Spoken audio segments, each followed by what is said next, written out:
Որում այս ձևակերպման տակ արդար հայ ասելով դիտարկում Հայաստանի բոլոր ժողովուրդներին,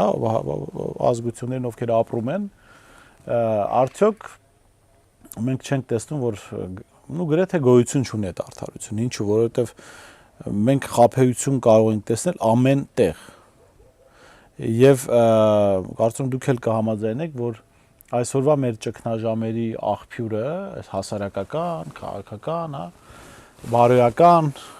գալիս է նրանից, որ արդարությունը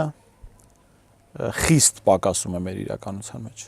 Այո, պակասում է, փաստն դա է, եւ այսօրվա զրույցի հենց կարևոր մեղքն այն է, որ քաղաքակրթական ինչպես է ճգնաժամում գտնվելու պայմաններում ոչ միայն Հայաստանում, այլ ամբողջ աշխարհում ամենավորոնվող հասկացությունը, ամենափնտրվող,